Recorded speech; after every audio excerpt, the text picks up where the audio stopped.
My husband called me too old after 20 years together. But his new girlfriend sent me something. 20 years. That's how long I'd been married to Brandon when he said the words that destroyed my world. We were standing in our kitchen, arguing about his late nights at work again. I'd found receipts for expensive dinners I'd never been to, and my gut was screaming that something was wrong. "Where were you last Thursday night?"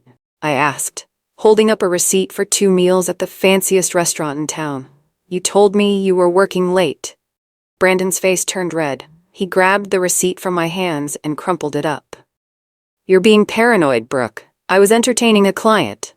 "A client who orders champagne and dessert?" I shot back. "What kind of business meeting?" "Enough," he screamed, slamming his fist on the counter. The silence that followed was deafening. Then he looked at me with cold, hateful eyes I'd never seen before. "Maybe I just want someone younger," he said, his voice dripping with venom. "You're too old, Brooke. Too old, too boring, too everything." The words hit me like a truck. After 20 years of marriage, 2 kids, and countless sacrifices, this was what I got. He stormed out, leaving me standing there with my heart in pieces. But this was just the beginning of a story that would shock everyone. I didn't sleep that night. Brandon never came home. I sat on our couch, staring at our wedding photos on the mantle, wondering where everything went wrong. Was I really too old? At 42, I still felt young, but maybe I was fooling myself. The next morning, I called in sick to work. I couldn't face anyone. My phone buzzed with a text from Brandon. "Staying at a hotel tonight. Need space to think." Space to think? After 20 years, he needed space? My best friend Lisa called around noon. "Brooke, honey, I have something to tell you," she said carefully. "I saw Brandon last night. He was at Rosario's with a young woman. They looked close." My heart sank even further. So it was true. There was someone else. "How young?" I whispered. "Early 20s, maybe, long blonde hair, really pretty. I'm so sorry, Brooke." I hung up and cried until I had no tears left. But as the day went on, my sadness turned into something else. Anger. Pure, burning anger. If Brandon thought he could just throw away 20 years for some young girl, he had another thing coming. I grabbed my laptop and started digging. If he was cheating, I was going to find proof. What I found would change everything. I became a detective overnight. I checked our bank statements, credit card bills, and phone records. What I found made my stomach turn. Charges at expensive restaurants, hotels, and jewelry stores.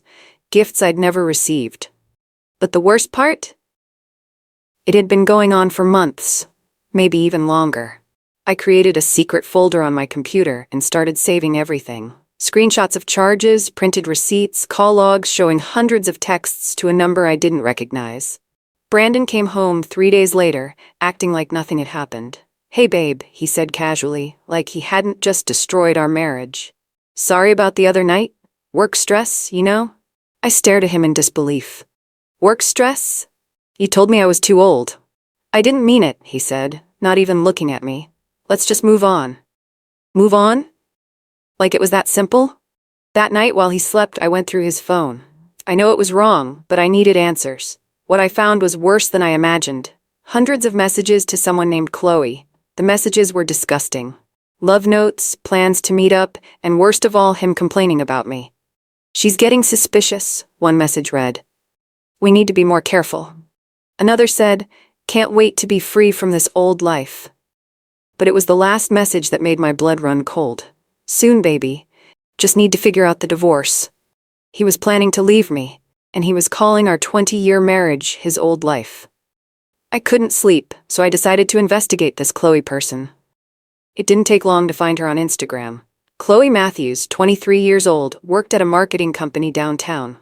She was everything I wasn't: young, skinny, with perfect blonde hair and a constant smile. Her recent posts made me sick. Pictures at the same restaurants I'd seen charges for. A selfie wearing earrings that looked suspiciously like ones charged to our credit card. And worst of all, a photo from last weekend showing her manicured hand holding what looked like my husband's hand. The caption read, "Finally found my Prince Charming. Some good things are worth waiting for. Had blessed, new love, soulmate." I wanted to throw my phone across the room. Prince Charming? He was married. Did she even know about me? I scrolled through her friends list and noticed something strange. She was friends with several other women who looked around my age.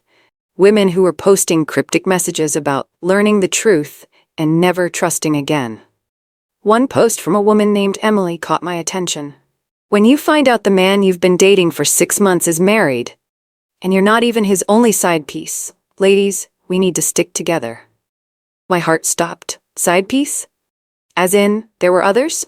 I clicked on Emily's profile and felt my world tilt. She was posting about dating a man who sounded exactly like Brandon.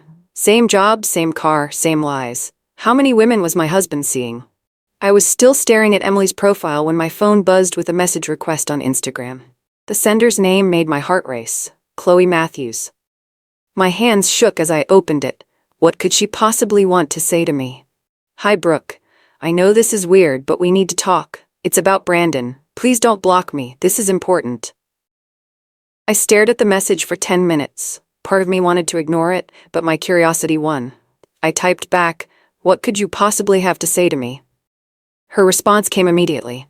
"I found something you need to see. He's been lying to both of us.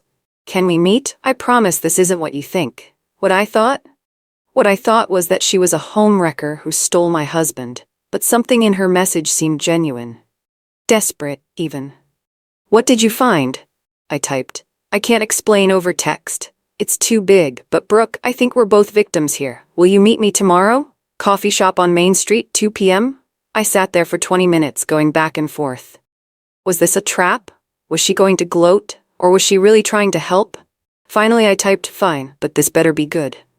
"Thank you," she replied immediately. "And Brooke?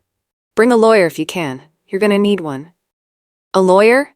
What could she possibly have found that would require a lawyer? I was about to find out that Brandon's betrayal was deeper than I ever imagined. I arrived at the coffee shop 15 minutes early, my stomach in knots. I'd barely slept, wondering what Chloe could possibly want to tell me. When she walked in, I was surprised. She looked nothing like her Instagram photos. No perfect makeup, no bright smile. She looked tired and scared. "Brooke?" she asked tentatively. I nodded, not trusting my voice. She sat down across from me, clutching a thick folder. "Thank you for coming. I know you must hate me." "I do," I said honestly. She winced. "I deserve that. But I need you to know something first. I had no idea Brandon was married until 3 days ago." "How is that possible? You've been seeing him for months." "He told me he was divorced, said his ex-wife was bitter and trying to take his money, so he had to be careful about being seen together. He even showed me fake divorce papers." My mouth fell open. Fake divorce papers? Chloe opened the folder and pulled out documents. "These are copies of what he showed me. They look real, right? But look at this." She pulled out another paper. "I had a friend who works at the courthouse check. There's no record of any divorce filing." I stared at the fake papers. They looked completely legitimate. "Why are you telling me this?" "Because there's more." Her voice shook. "Brooke, I think Brandon is running some kind of scam, and we're not the only victims." She pulled out printed screenshots of text messages. "These are from other women. Emily, Sam, Danny, all dating Brandon, all thinking they're his only girlfriend." "How many?" I whispered. "That I know of? 5, including us. But I think there might be more." Chloe spread the papers across the table like she was dealing cards. Each document was more shocking than the last. Bank statements showing transfers to accounts I'd never seen. Credit applications in Brandon's name using addresses I didn't recognize. And most disturbing of all, life insurance policies on me that I'd never signed. "He took out 3 different life insurance policies on you," Chloe said quietly. "Each one worth $500,000. My blood turned to ice. "I never signed these. The signatures are forged. I compared them to your real signature from your Facebook photos where you're signing birthday cards and stuff. I felt sick." "Why would he? What was he planning?" "I don't know, but it gets worse." She pulled out more papers. "He's been using information from all of us to open credit cards. Look at this one. It's in Emily's name, but the address is yours. This one's in your name, but the phone number belongs to Sam." My mind was spinning. This is identity theft. This is fraud. Exactly, and I think he's been planning to disappear with all the money once he'd milked everyone dry. "How did you figure all this out?" Chloe's cheeks turned red. "I was suspicious when you confronted him about those restaurant receipts. He came to my apartment panicked, saying his crazy ex-wife was stalking him. But something felt off, so I hired a private investigator. You hired a PI? My dad's a lawyer. He taught me to trust my gut. The PI followed Brandon for a week, and, Brooke, he's not just seeing 5 women, he's living 5 different lives. She pulled out photos that made my stomach drop. Brandon at different apartments, using different names, wearing different styles of clothes. In one photo, he looked like the businessman I married. In another, he had his hair slicked back and wore a leather jacket. Who is this man? I whispered. I don't think any of us really know. The other women want to meet you, Chloe said. Emily, Sam, and Danny, they're just as shocked as we are. 2 hours later, I found myself in a private room at the library, face to face with 3 women I never thought I'd meet. Emily was a nurse in her 30s, Sam was a teacher around my age, and Danny was a college student barely 21. This is so weird, Emily said, breaking the awkward silence. I feel like I'm in some twisted support group. We kind of are, Sam replied. Support group for women scammed by the same lying, cheating fraud. Danny looked the most shaken. I can't believe I was so stupid. He told me he was a widower whose wife died in a car accident. I felt so sorry for him. He told me he was going through a messy divorce, Emily added. Me too, Sam said. Said his ex was trying to take everything.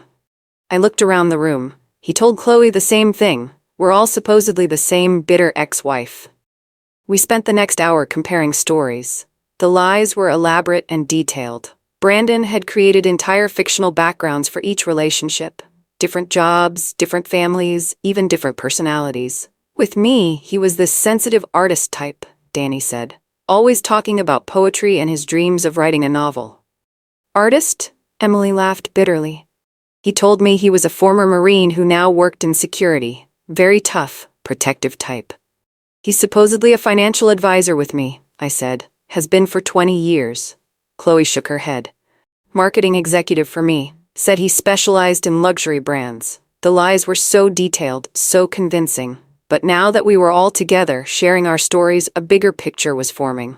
He's not just a cheater, Sam said quietly. He's a professional con artist. Sam worked in banking, and she had been tracking Brandon's financial moves. What she found was terrifying. He's been systematically draining all of our accounts, she explained, pulling out a laptop. Look at this pattern. Small transfers at first, then bigger ones. He's been testing how much he can take without us noticing. She showed us spreadsheets that made my head spin. Brandon had somehow gained access to all of our financial information and was slowly stealing from each of us. From your joint account, Brooke, he's moved over $50,000 to accounts we can't trace. From my savings, he got $15,000. Emily, you're missing $8,000, and Danny, he took $3,000 from your student loan money. My student loans? Danny's voice cracked. That's supposed to pay for my last semester. I felt like I was going to be sick. How is this possible? How did he get access to everyone's accounts? Think about it, Chloe said. He's been in relationships with all of us for months. He's seen us use our phones, probably watched us enter passwords. He could have copied information when we weren't looking. Emily was shaking. I gave him my laptop to use when his was broken. He had access to everything. Same, Sam said. And I thought I was being nice by letting him use my credit card for dinner sometimes. He probably memorized all the numbers. The room went quiet as we all realized how thoroughly we'd been played. Brandon wasn't just a cheating husband, he was a criminal who had been planning this for months, maybe years. We have to go to the police, I said. Already tried, Chloe replied. They said it's a civil matter since we all gave him access willingly. We need more evidence of actual fraud. Then we get it, Emily said firmly. We get everything we need to put this creep behind bars. We spent the next 2 hours planning our strategy. Since Brandon thought none of us knew about each other, we had an advantage. We could coordinate to catch him in his lies. He's supposed to take me to dinner tomorrow night, Chloe said. Some fancy place downtown. Perfect, Sam replied. I'll be there too. He's meeting me for drinks at the bar next door at 8. This is insane, Emily laughed. We're going to accidentally run into each other? Not accidentally, I said, feeling a surge of confidence I hadn't felt in years. We're going to confront him together. All of us. Danny looked nervous. What if he gets violent? What if he runs? That's why we're meeting in public, Chloe explained. And I already told my dad everything. He's going to have people watching. Your dad's the lawyer, right? I asked. Yeah, Taylor Matthews. He specializes in fraud cases. He says what Brandon's doing could get him 10 years in prison if we can prove intent to defraud. 10 years. After 20 years of marriage, 20 years of lies I was just now discovering, 10 years seemed like justice. There's something else, Sam said quietly. I think Brandon might be planning to disappear soon. What do you mean? I overheard him on the phone yesterday. He was talking about wrapping things up and making the final transfers. It sounded like he was getting ready to run. My heart started racing. We have to move fast then. Tomorrow night? Chloe said firmly. We end this tomorrow night. But none of us were prepared for what Brandon would do when he realized he'd been caught. The next day crawled by like a slow-motion nightmare. I had to act normal around Brandon, pretending I didn't know anything while my stomach churned with nerves. He was being extra sweet, bringing me coffee in bed and complimenting my hair. You look beautiful today, babe, he said, kissing my cheek. I'm sorry I've been working so much lately. Things should calm down soon. Soon, because he was planning to disappear with our money. That's okay, I managed to say. I know how hard you work. He smiled that charming smile that had fooled me for 20 years. I have a client dinner tonight, but how about we plan a nice weekend getaway? Just the two of us? A weekend getaway. Probably his way of getting me somewhere isolated before he disappeared forever. That sounds lovely. I lied. After he left for work, I got a group text from the others. Chloe, everything's set. Dad has a PI watching the restaurant. Emily, I'll be in position by 7:30. Sam, my friend who works there, will make sure we get tables with a clear view. Danny, I'm scared but ready. This ends tonight.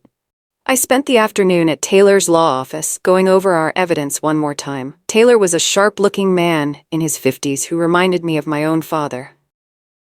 This is one of the most elaborate romance scams I've seen, he said, flipping through our files. Your husband is either a professional con artist or a very talented amateur. What happens after tonight? I asked. If everything goes according to plan, we'll have him on video admitting to multiple instances of fraud. Combined with the financial evidence, it should be enough for the district attorney to file charges. And the divorce? Taylor smiled grimly. After this, you'll get everything. The house, the real bank accounts, everything. He'll be lucky if he doesn't end up owing you money. As the sun set, I headed toward the restaurant, my heart pounding so hard I thought everyone could hear it. I arrived at Romano's restaurant at 7:45 p.m., taking a table where I could see both the main dining room and the bar area. My hands were shaking as I ordered a glass of wine I knew I wouldn't drink. At exactly 8 p.m., I spotted Chloe walking in wearing a red dress I recognized from her Instagram. She looked confident, but I could see the tension in her shoulders. A few minutes later, Brandon appeared, kissing her cheek and pulling out her chair like the perfect gentleman. The same way he'd done for me thousands of times. At 8:15, Sam walked into the bar area, taking a seat where she could see both Chloe and me. Brandon had his back to the bar, so he couldn't see her yet. Emily and Danny were positioned outside, ready to come in when we gave the signal. I watched Brandon charm Chloe, telling her some story that made her laugh. Except I knew she was faking it. We all were, playing our parts in this elaborate trap. At 8:30, Sam got up from the bar and walked toward the dining room like she was heading to the bathroom. As she passed Brandon's table, she accidentally bumped into his chair. "Oh my gosh, I'm so sorry," she said loudly. "Brandon? Brandon Williams?" I watched his face go pale as he turned around. "Sam? What are you doing here?" "I was just having drinks with friends." "What a coincidence. And who's this lovely lady?" Chloe stood up, extending her hand. "I'm Chloe, Brandon's girlfriend." The word girlfriend hung in the air like a bomb about to explode. Sam's fake smile was perfect. "Girlfriend? That's so funny, because I'm Brandon's girlfriend too." And that's when everything started to unravel. Brandon's face went from pale to red in seconds. "Sam, you're confused. Chloe, this is my ex I told you about. She's been stalking me." "Stalking you?" Sam laughed. "Honey, we had dinner 3 nights ago, at your apartment. The one with the blue couch and the picture of your dead parents on the mantel. Chloe dropped open. Dead parents? Brandon, you told me your parents live in Florida. They do. Brandon stammered. Sam is crazy, That's when I stood up and walked over to their table. Actually, Brandon, your parents live in Oregon. I should know. I've been married to you for 20 years. The entire restaurant seemed to go quiet. Brandon looked like he was seeing a ghost. Brooke, he whispered, what are you doing here? Having dinner with your girlfriends, I said sweetly. All of them. Emily and Danny chose that moment to walk in, heading straight for our table. Sorry we're late. Emily called out loudly. Traffic was terrible. Hi, Brandon. Fancy seeing you here. Brandon stood up so fast his chair fell over. This is insane. You're all crazy. Crazy? Danny stepped forward, and despite being the youngest, her voice was deadly calm.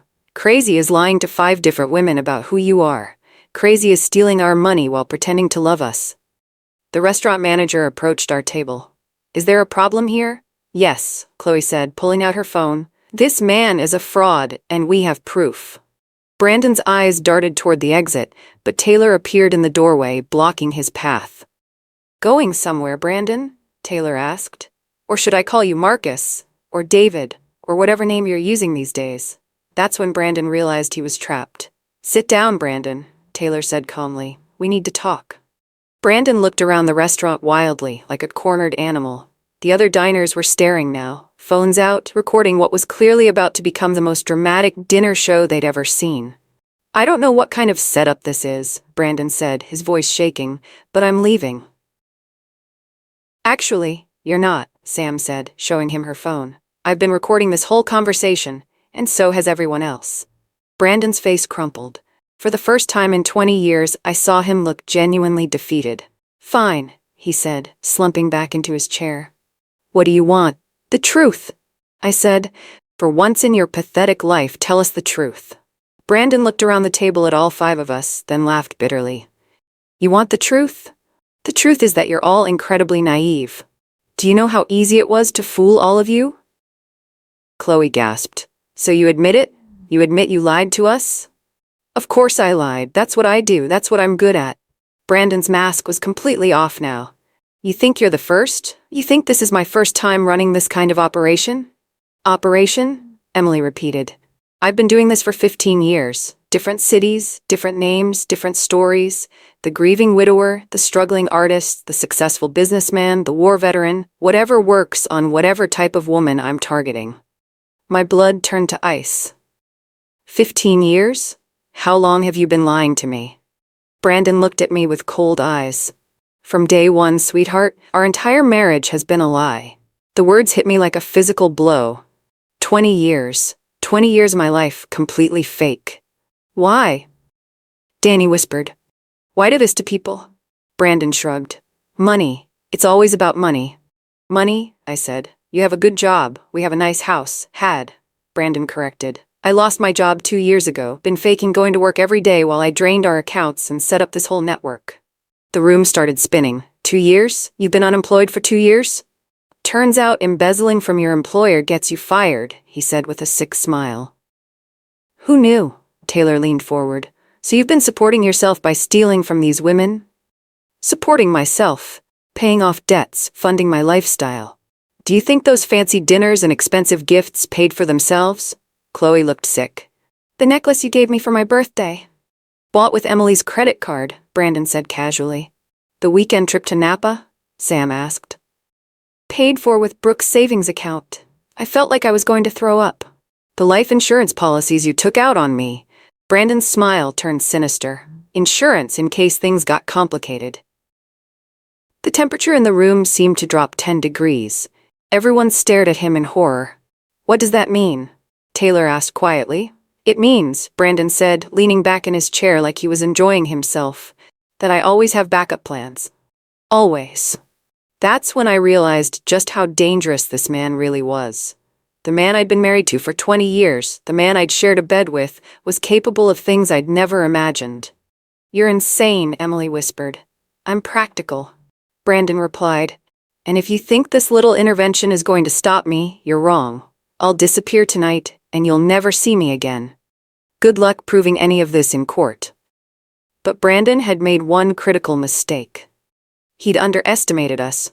Taylor smiled and pulled out a thick folder. Actually, Brandon, we have plenty of proof. Like what? Brandon scoffed. Like this. Taylor opened the folder and spread documents across the table. Bank records showing systematic theft from all 5 women, forged documents with your fingerprints on them, credit card applications with false information. Brandon's confidence started to waver. You can't prove. Video surveillance from the bank where you accessed Brooke's safety deposit box last week, Taylor continued. Phone records showing calls to other potential victims in 3 different states, and my personal favorite. Taylor pulled out a photograph that made Brandon's face go white. A picture of you meeting with known identity theft criminals in Phoenix last month. Turns out the FBI has been watching them for months. Brandon stared at the photo in shock. That's impossible. My private investigator is very thorough, Chloe said. Daddy doesn't hire amateurs. But wait, there's more, Sam added, pulling out her own folder. I work in banking, remember? I've been tracking your financial activities for weeks. Want to see how much money you've stolen just from us 5? Try $127,000. And this, Emily said, showing him a stack of papers, is documentation of all the other women you've scammed. I'm a nurse, which means I'm good at research. Found 12 other victims across 4 states. They're all filing charges. Danny, the youngest of us, smiled sweetly. And I'm a computer science major. So I hacked into your cloud storage and found all your fake IDs, fake documents, and plans for your next set of victims. Brandon looked around the table in disbelief. You can't. This is entrapment. No, I said, standing up. This is justice.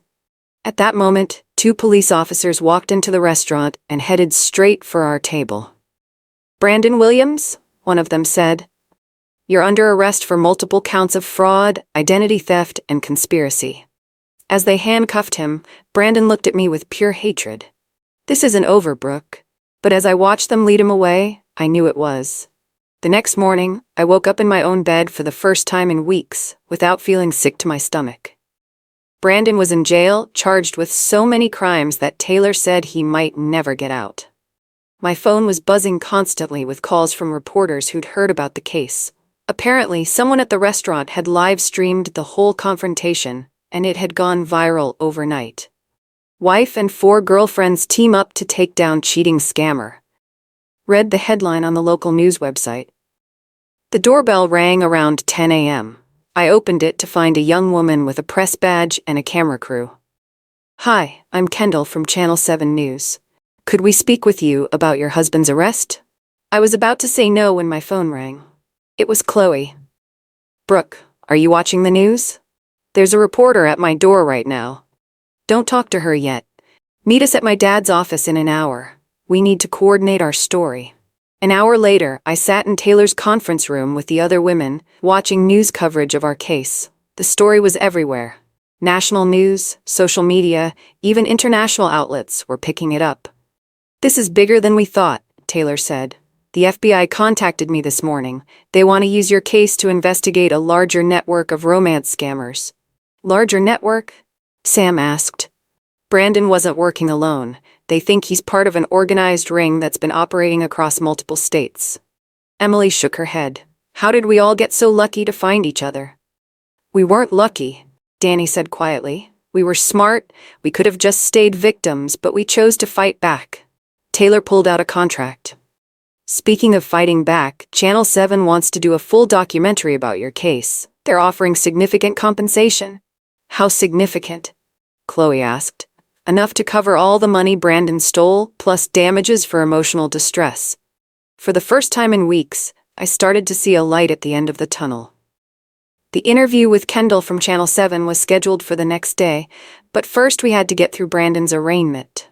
I sat in the courtroom with the other women, watching the man I'd been married to for 20 years shuffle in wearing an orange jumpsuit. He looked different somehow. Smaller. Less charming.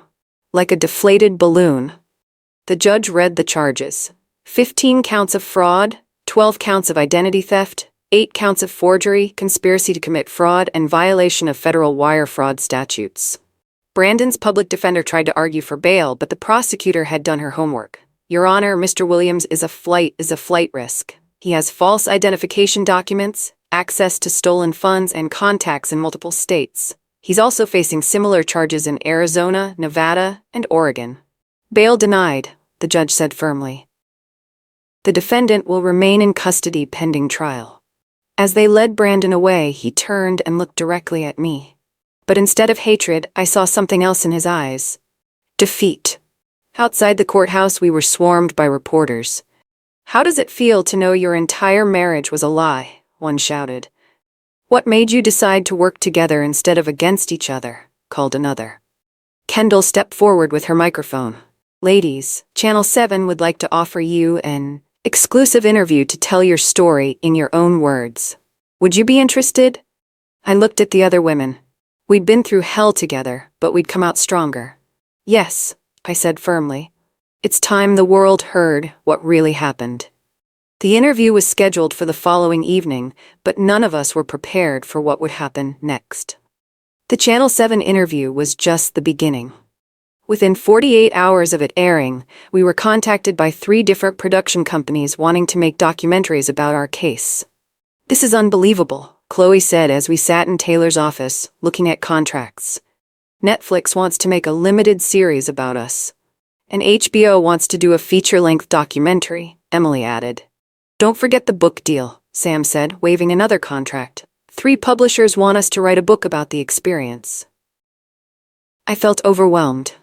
A week ago, I was a devastated wife who just discovered her husband was cheating.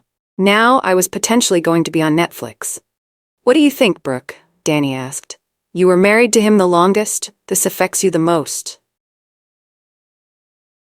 I thought about it carefully. "I think we should do it. But not for the money or the fame. We should do it to help other women who might be in similar situations." Taylor nodded approvingly. "That's exactly the right attitude. These deals could also help fund a foundation to help romance scam victims." "A foundation?" Chloe's eyes lit up. "That's brilliant. We could call it the Phoenix Foundation," Emily suggested. "Because we're all rising from the ashes of what Brandon did to us." As we discussed the details, I felt something I hadn't felt in years. Purpose. Brandon had tried to destroy my life, but instead, he'd given me a chance to help save others. The Netflix deal alone would pay us enough to start the foundation and ensure it could help hundreds of women who'd been victimized by romance scammers. But first, we had to get through Brandon's trial, which was scheduled to start in 6 weeks. Little did we know, Brandon had one more surprise waiting for us. 6 weeks later, we sat in the front row of the courtroom as Brandon's trial began. He'd gotten a new lawyer, some hotshot from New York, who was supposedly an expert in defending fraud cases. The prosecutor, District Attorney Patricia Kane, opened with a statement that gave me chills. "Ladies and gentlemen of the jury, this case is about a man who weaponized love. Brandon Williams didn't just steal money, he stole dreams, hopes, and 20 years of a woman's life. Brandon's lawyer, a slick-looking man named Richard Stone, tried to paint us as vindictive women who were exaggerating our claims. My client may have made some poor personal choices," Stone said, "but these women were not innocent victims. They were willing participants in relationships that simply didn't work out." I wanted to jump up and scream. Willing participants? We were lied to, manipulated, and robbed. The first day of testimony focused on the financial evidence. Sam took the stand and methodically explained how Brandon had systematically drained our accounts. "The defendant used sophisticated techniques to gain access to financial information," she testified. "This wasn't casual cheating, this was professional-level fraud." On cross-examination, Stone tried to make her look like a bitter ex-girlfriend, but Sam held her ground beautifully. "Sir," she said calmly, "I'm a banking professional with 15 years of experience. I know the difference between relationship issues and financial crimes." Day 2 was Chloe's turn. She testified about the fake divorce papers and the elaborate lies Brandon had told her. "He created an entire fictional identity," she said, "complete with fake family photos, fake work stories, even fake childhood memories." But it was day 3 that really shocked everyone. Stone called a surprise witness, another woman who claimed to be Brandon's real wife. "I call Mrs. Rachel Williams to the stand," Stone announced. A woman I'd never seen before walked into the courtroom. She was about my age, with brown hair and sad eyes. She raised her right hand and swore to tell the truth. "Mrs. Williams," Stone began, "how long have you been married to the defendant?" 22 years, she said quietly. My world tilted sideways. 22 years? But I'd been married to Brandon for 20 years. How was that possible? "And where do you currently live?" "Portland, Oregon. In the house Brandon and I bought when we got married." I felt sick. Portland? But Brandon and I had never lived in Portland. Patricia Kane. The prosecutor objected. "Your Honor, this witness was not disclosed during discovery." "Mr. Stone?" the judge asked. "Your Honor, Mrs. Williams only came forward yesterday when she saw the news coverage. She has crucial information about the defendant's mental state." The judge allowed her to continue testifying, and what she said made everything even more confusing. "Brandon suffers from dissociative identity disorder," Rachel said. "He's been getting treatment for years, but sometimes he creates entire alternate lives and believes they're real." Stone smiled smugly. "So in your professional opinion, Mrs. Williams, your husband may genuinely believe he was married to the plaintiff?" "It's possible. When he's in one of his episodes, he completely forgets about his real life." I stared at this woman in shock. Was she telling the truth? Was Brandon actually mentally ill? Had our entire marriage been some kind of psychological episode? But something didn't feel right. Rachel's testimony was too convenient, too perfectly timed. During the lunch break, Patricia Kane pulled us aside. "Something's not right about this witness," she said. "I'm going to request a continuance to investigate her claims." "You think she's lying?" Chloe asked. "I think she's another one of his victims who doesn't know it yet." During the 2-week continuance, Patricia's investigators dug into Rachel Williams' background. What they found was heartbreaking and infuriating. "She's another victim," Patricia explained to us in her office. "Brandon married her under a false identity 22 years ago. Her real name isn't even Williams, it's Stevens. Brandon's been stealing from her for decades." "So she really thinks she's his wife?" I asked. "She doesn't just think it. Legally, she is. The marriage certificate is real, which means your marriage to Brandon was never legal, Brooke." I didn't know whether to feel relieved or devastated. On one hand, I wasn't really married to a criminal. On the other hand, my entire adult life had been built on a lie. "There's more," Patricia continued. "We found evidence that Brandon has been married to at least 6 different women over the past 25 years, always under different names, always in different states." "6 wives?" Emily gasped. "That we know of. And none of the marriages were ever legally dissolved. He just moved on to the next victim." Chloe shook her head. "How is this possible? Don't they check these things?" "Brandon was very good at what he did. He used different social security numbers, different birth dates, sometimes even different birth dates. The man is a professional identity thief." "What about Rachel?" Sam asked. "Are you going to tell her the truth?" "We have to. She's been stolen from just like the rest of you. In fact, she might be owed the most money. He's been stealing from her for over 20 years. When they brought Rachel in to explain the situation, her reaction was exactly what I'd expected. Complete denial. "You're lying," she said, tears streaming down her face. "Brandon loves me. We have a real marriage, a real life together." "Mrs. Stevens," Patricia said gently, "I know this is hard to hear, but the man you married isn't who he claimed to be." It took 2 hours and a mountain of evidence before Rachel finally accepted the truth. When she did, her devastation was heartbreaking to watch. "My whole life," she whispered, "my whole life has been a lie." But her testimony would ultimately be what put Brandon away for good. When the trial resumed, Rachel took the stand again, this time as a witness for the prosecution. "I want to correct my previous testimony," she said clearly. "I was not aware that the man I knew as Brandon Williams was living multiple lives and married to multiple women." Stone objected repeatedly, but the damage was done. The jury could see that even Brandon's real wife had been deceived. Over the next 3 days, the prosecution presented a devastating case. Financial records, witness testimony, physical evidence, and Rachel's corrected testimony painted a picture of a man who had made a career out of destroying women's lives. The defense tried to argue mental illness, but their own psychiatrist admitted that Brandon showed no signs of dissociative identity disorder. The defendant's actions show clear planning and premeditation, Dr. Martinez testified. This is not the behavior of someone with a psychological disorder. This is the behavior of a criminal. When it came time for Brandon to testify on his own behalf, he surprised everyone by taking the stand. "I want to apologize," he said, looking directly at us. "I know what I did was wrong. I never meant for things to go this far." But, under cross-examination, Patricia destroyed his fake remorse. "Mr. Williams, you testified that you never meant for things to go this far, but didn't you take out multiple life insurance policies on Mrs. Stevens?" "Yes, but..." "And didn't you research how to make someone's death look like an accident?" Brandon's lawyer objected. But Patricia had the evidence, search histories on Brandon's computer, that made my blood run cold. "Your Honor," Patricia said, "the defendant wasn't just planning to steal money. He was planning murder." The courtroom erupted.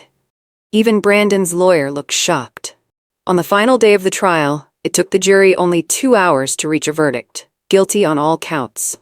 Brandon was sentenced to 35 years in prison without the possibility of parole. 6 months after Brandon's sentencing, I stood in the offices of the Phoenix Foundation, looking out at the city where my nightmare had started and my new life had begun. "The first group session starts next week," Emily said, joining me at the window. She'd quit her nursing job to run the foundation full-time. "How many women signed up?" I asked. 47 for the Austin location. Chloe says they have 32 in Dallas and Sam has 28 in Houston. The foundation had grown faster than we'd ever imagined. The Netflix documentary had aired 3 months ago, and it had sparked a national conversation about romance scams. Women across the country were coming forward with their own stories. "Brooke?" Danny called from her desk. "There's someone here to see you." I turned around and saw a familiar face. Jamie, the investigative journalist who'd helped break our story. Jamie had been following the foundation's progress and had become a friend to all of us. "Hey," Jamie said with a smile. "I have some news. The FBI just arrested 12 more people connected to Brandon's network. Your case broke open the entire operation." 12 more? I said. "How many victims?" "Over 300 women across 15 states. The total theft is estimated at over $5 million. I sat down heavily. 300 women. 300 lives torn apart by people like Brandon. "But here's the good news," Jamie continued. "Most of them are going to get their money back. And because of the foundation, they'll have support to rebuild their lives." That evening, I drove home to my new apartment, a fresh start in a neighborhood where Brandon had never set foot. As I pulled into my driveway, I saw a familiar car waiting for me. It was Jamie, holding a bottle of wine and Chinese takeout. "Thought you might want some company," Jamie said with a shy smile. Over the past few months, Jamie and I had grown close. Nothing romantic. I wasn't ready for that yet. But there was something special about having someone in my life who understood my story and admired my strength rather than pitying my victimization. 1 year after that horrible night when Brandon called me too old, I stood in front of a room full of women who were just beginning their own journeys toward healing. "My name is Brooke," I said to the support group, "and I spent 20 years married to a lie." The women in the circle nodded, with understanding. Each had her own story of betrayal, manipulation, and financial abuse. But they were here, which meant they were ready to fight back. "A year ago, I thought my life was over," I continued. "I thought I was too old, too broken, too embarrassed to start again. But I learned something important. It's never too late to reclaim your power." After the meeting, Jamie walked me to my car. "How do you feel?" Jamie asked. A year later, looking back on everything. I thought about it carefully. "Grateful," I said finally. "Grateful?" Brandon tried to destroy me, but instead he gave me purpose. He tried to make me feel worthless, but he led me to discover my own strength. He tried to steal my future, but he helped me build something better than I ever had before. Jamie smiled, and now I'm helping other women discover the same thing. That we're not victims, we're survivors, and we're stronger than the people who tried to break us. As I drove home, I thought about how much had changed. The Phoenix Foundation was helping hundreds of women rebuild their lives. Brandon was in prison where he belonged. His other victims were getting justice and support. And me? I was no longer the broken woman who'd been called too old by a man who'd never deserved me in the first place. I was exactly who I was supposed to be, a woman who'd turned her greatest pain into her greatest purpose. My phone buzzed with a text from Jamie. "Dinner tomorrow? I found a new place that has excellent reviews." I smiled as I typed back, "Yes, but this time I'm buying." Because this time it was my choice. My terms, my life, and it was just beginning. My husband called me too old after 20 years together, but his new girlfriend sent me something.